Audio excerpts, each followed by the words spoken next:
I'm with Keith Spitalnik, the CEO and owner of Target Property Spain. Hi, Keith. Hi, Alfredo. How you doing? I'm very good. We spoke a little while back when we were doing the Kiro podcast, and we said we'd check in with you in a few months later. So I think, when was it we spoke last time? Oh, wow. When we did the Kiro podcast, probably over 12 months ago. Okay. Yeah. Quite a lot's changed in the meantime. Yeah, so let's just go straight into that. What has changed? Okay, well, I mean, the market's been ever evolving. I guess if I look back to 12 months ago, myself, probably most of my colleagues were expecting the market to dip. There was a shortage of stock, there still is, but the market hasn't dipped. It's kept going. I think we've seen a 15% year-on-year increase, and most of the predictions are for that to keep going. Probably not to the same extent. I think forecasts are looking at about 6-7% year-on-year. But it's still one hell of a healthy market. And has there been any change in who's buying?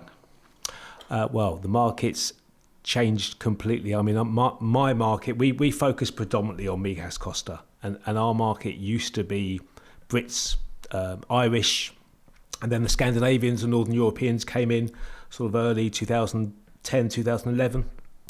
And that's completely changed. Our market's global now. You know, they're coming from everywhere. Loads of Americans, Canadians, Middle Easterns. They come from America, coming from Australia, from New Zealand.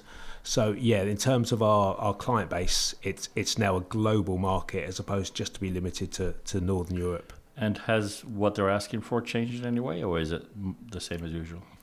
No, I think there's a fairer split now. It used to be just really holiday homes, lock up and leaves. But we're now probably seeing an even 50-50 split of people looking to relocate permanently, so looking for bigger homes, and still people looking for their holiday properties, their lock up and leaves. What about age groups of that? Has it got younger, or is it still the same? Definitely got younger. Yeah, I mean, again, our market used to be retirees. Really, used to be Northern European retirees looking to play a bit of golf, and again, that's completely changed. Probably since COVID. You know, that was probably the catalyst for it. People looking for somewhere safe to come and live, looking for a bigger property with maybe space for a home office, a working environment at home. So yeah, we're certainly selling more bigger properties than we ever used to. Right. And has the way in which you sell changed at all, particularly in view with like technology, videos, that sort of thing? Probably at some stage during this interview we'll find something that hasn't changed, but yeah, that's changed as well. I mean, we embraced video in a big way. I'm pleased we embraced that kind of early because we're a couple of steps ahead of the game. But video's been absolute game changer for us. Not only property tours, we do a lot, as you know, we do a lot of informational videos where we're giving away free information. And I think it gives clients the chance to kind of meet us virtually before they actually come over and meet us. And as a business owner, for me, if they're reaching out to us on the back of one of our videos, it means they've already bought into us. So they like the vibe we're giving out, they like the information we're giving out, and it makes the conversions a little bit easier because they've already bought into us. So then by the time we meet them, they feel like they already know us. And you know, if they're picking us, we're obviously giving away the sort of information they're looking for. They feel like they can believe us because we're pretty down to earth. You know, we're not these Gucci loafer wearing, Rolex wearing Marbella agents. We're pretty real. So once they see us on video, if that's what they're looking for, they reach out to us and we extend the relationship from there. Right, because originally you probably did this in a way to service the leads that you were working already. So you're saying that this is actually generating business for you directly off the back of the videos? Yeah, absolutely. We're getting leads directly from YouTube, and the conversion rate's a lot higher than your normal, Google leads or web-based or portal leads. Because again, they feel like they already know us. Right. Okay. And has anything else changed in terms of their ability to move here? Holiday rentals and golden visas, and there's a lot of talk about different things, the new housing law and stuff like that. Is there anything that you notice in practice? Is it business as usual for now? Or? It's not business as usual. I mean, since the dreaded B word, since Brexit, obviously there's been restrictions on Brits coming here, and Brits are still the lion's share of our market. They're probably not as in front as they used to be because we're getting a lot of interest from other countries, but but they're still holding their own in terms of numbers. And it's not so easy for Brits to come here permanently anymore, as we all know. I mean, they've recently kiboshed the golden visa, or put the brakes on it, at least for the time being. But there's other methods of entry that our clients are finding to come here. I mean, you know, obviously got the digital nomad visa, you've got the non-lucrative visa, so there's other ways in. Certainly for people of a certain wealth level. Right. You know, for your kind of standard, I mean, we used to sell to a lot of retirees, just pulling an example out of the air, you know, retired bus drivers, for example, that had worked hard all their lives, they built up a nice pot of money, and their dream was to come here, live in sunny Spain, bring their pension over on a monthly basis and live out their later years in that fashion. Not so easy for that sector anymore, because they haven't probably got the income they need from their pension to survive here. They'll need private healthcare, which can be an issue as well. But in terms of the upper echelons, you know, the sectors with slightly higher wealth levels, if they want to come here, they're still finding a way. There's still avenues to explore. Right. And just for the sake of explanation, the Mijas Costa area that you cover, where is that in relation to everything else in the Costa? So tell me a little bit about that. Yeah, so Mijas Costa sits in between Fuengirola and Marbella. I generally split up the coastline like this. There's 3 or 4 areas. First of all, you've got what I call the train line, which runs from Malaga to Fuengirola. Because when you step off the aeroplane here and land at the airport, you can, as you know, you can step straight onto a train and that takes you directly to Fuengirola. As a result of that, those areas are quite built up. You know, like anywhere in the world where you've got a transport system, they're going to build up around it. So there's quite a lot of high-rise buildings. It's synonymous with holiday makers. As you get past Fuengirola, you're into Mijas Costa, and that runs all the way to Cala Honda, which is the western tip of Mijas Costa. And you've got La Cala, you've got Cala Honda, you've got Riviera, Miraflores, areas that no doubt people would have heard of. And as soon as you get into Mijas Costa, it all drops down. It's 2 or 3 stories generally. It's more a traditional whitewashed Andalusian feel, as opposed to the cosmopolitan areas of Marbella or Fuengirola, which can be quite built up. And what about things like golf? Well, you're never very far from a golf course on the Costa del Sol. We've got more than 90 golf courses. So, yeah, we've got our fair share of golf courses as well. And who buys in Mijas Costa as opposed to somebody buying in Marbella? Is it a different kind of buyer, or is it essentially the same? It's certainly people that aren't looking for the hustle and bustle and the built-up areas. It's more of a family feel in Mijas Costa. We find that we appeal more to people that want to be within 30 minutes or so of the airport. Because, of course, once you get past Marbella, you're into the rounds of Estepona, Manilva, etc., where you've got a lot of bang for your buck, but you're a lot further from the airport. And I think one thing that Mijas Costa has got going for it is that what you see in the summer in terms of amenities is exactly the same all year round.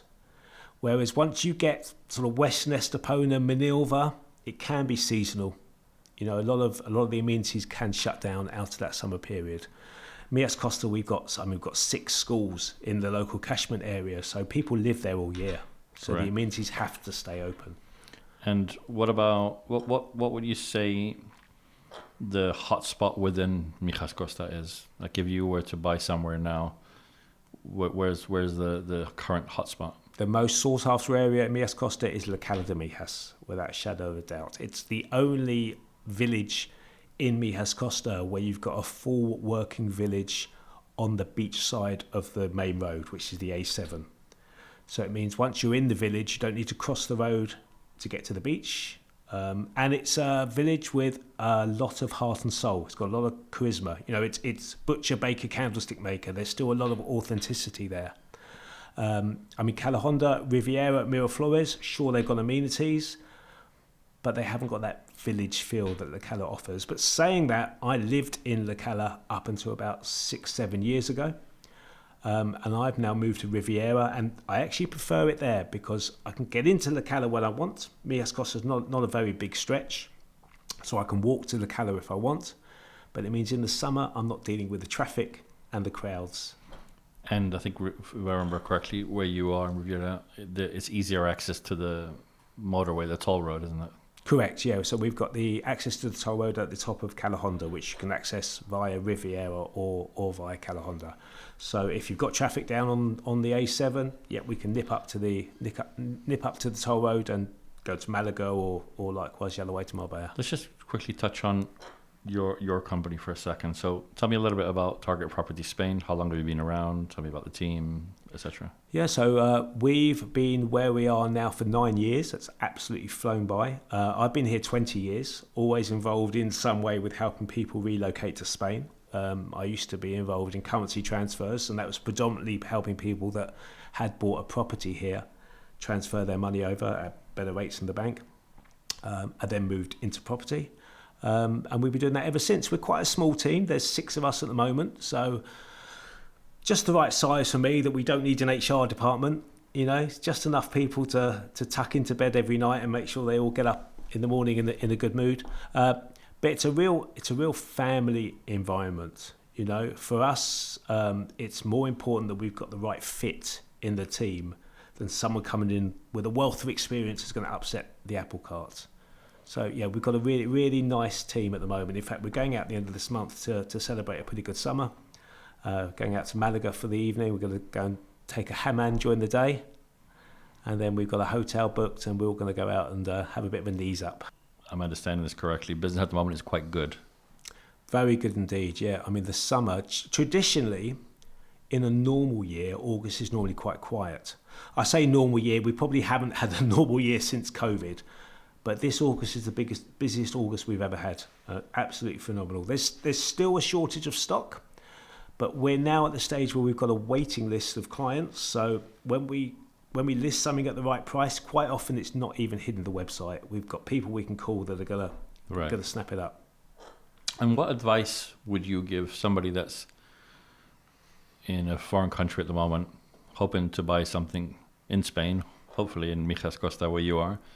What would be your number one piece of advice for them? Do your research. Find an agent that understands what you're looking for and your needs and requirements, and be prepared to be led by them, because you do need to be led here, you know, especially if you're not here with your feet on the ground. And if you do find something that's ticking your boxes, and there's kind of nothing holding you back, don't hesitate, make an offer, because at the moment, if you don't, somebody else will. And that's not me just putting on my estate agent's hat and being a salesman. That's the reality of how the market's working at the moment. So reading between the lines, for them to be able to make that move, I'm guessing you're saying also have your ducks in a row as far as ability to buy, correct? Correct, yes. I mean, if you need finance, if you need a mortgage, you need to have that worked out beforehand, because no vendor at the moment is going to accept an offer subject to mortgage. So you need to be really asking your agent to line you up with the banks or through a broker, and to make sure that your finance is pre-approved. Because, you know, any vendor in their right mind at the moment, come to them with an offer subject to mortgage, they can say, well, why should I? Why should I take it off the market for 8 weeks while the buyer works out his finances, when I'll probably get a cash buyer coming along next week?